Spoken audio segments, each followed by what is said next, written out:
A few short weeks, but we're also here for the build-up for the Mayweather versus McGregor fight that's happening this Saturday on pay-per-view. You're coming from MMA. Yeah. Are you rooting for the MMA guy, or you're not really sure who to root for in this fight? I'm sure. I'm totally support 100% Conor McGregor. I believe in his victory, and I wish him to win this fight by KO. You really think he's going to win by KO, or you're just hoping that somehow he catches him?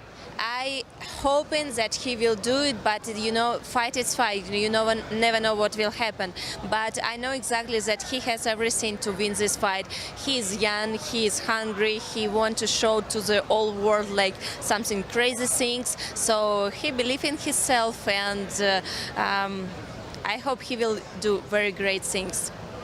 Speaking of the fight and how things could play out, how do you see Conor approaching this fight, you feel? Do you feel that he has to rough him up, be very aggressive in his face, or do you feel that he could kind of take his time, choose his distance, counterpunch? How do you see it playing out?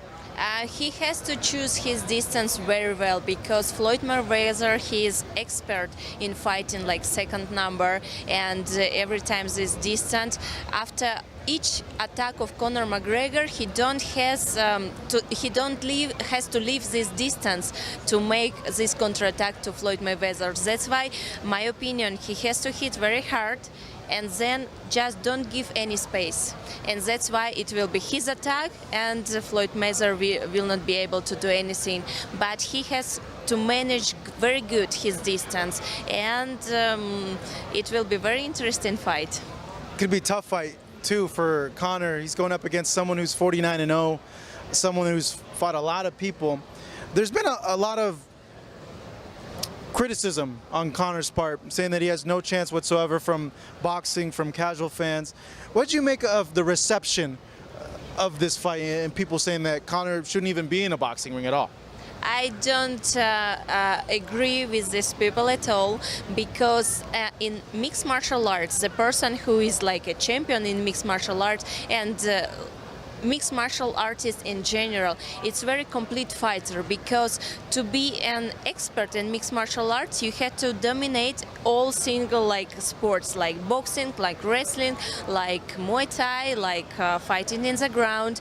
And I know this because of my personal experience. I'm not only fighter of MMA, I'm fighter of Muay Thai, I'm fighter of boxing, like traditional boxing. I have few fights, every fight it's victory, so I'm invicted in boxing too. So I know exactly, if you have your target, you have your goal to do like excellent job in some kind of sports, you can do it whatever you want, because mixed martial artist, it's complete fighter.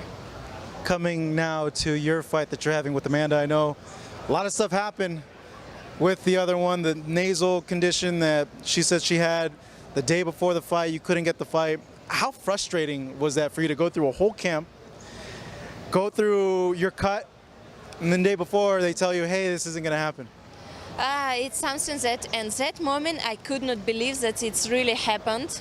It's really happened on this level of competition, but when it's happened, sometimes you cannot do nothing, and it's like just a waste time to be angry or thinking something like this.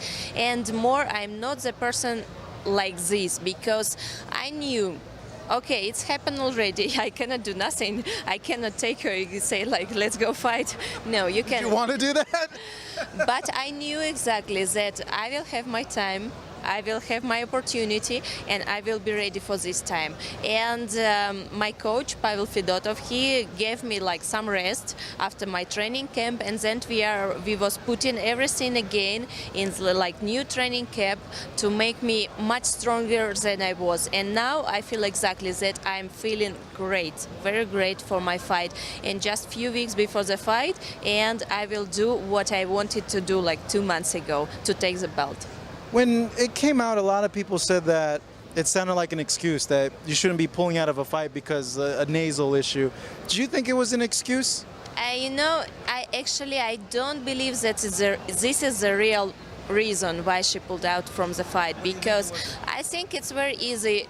She cut it too much weight in 24 hours and she didn't have any power for the fight, and that's why she said like I'm not feeling me good. This is like more real excuse why she is doing this, but from my experience, like, you cannot believe in her words, because sometimes she said one, after 2 days she said different things, after 3 days different things. It's never so this information every time changes. We're running short on time. Quickly, how do you beat her, and what do you see that you can expose and do a lot better than her? I preparing to do everything. It doesn't matter what I have to do on the fight, to fight in the stand-up, to fight on the ground, to wrestle her. I don't matter what I have to do, because I'm ready for everything. From the first second of the fight, I will do like very it will be like aggressive fight, but without any like stupid things. It will be very cold fight. I will use all opportunities to finish her as soon as I can, but I'm ready for all 5 rounds, and I will not give any opportunity to her to do anything. I'm curious, would you be willing to move up 10 pounds to fight Cyborg? Would that be something of interest to you? You know, for my weight division, I don't cut weight. So I'm already 135. I'm not weighting 145 and I'm cutting for 135. But you know, we never can say what we will see in the future. Everything's happened. The same like fighting her or fighting 125. It's everything possible. So for now, I'm very focused on my fight 135, and then after this fight, I will think what I will be doing next. All right, Valentina, thank you so much. Really appreciate it.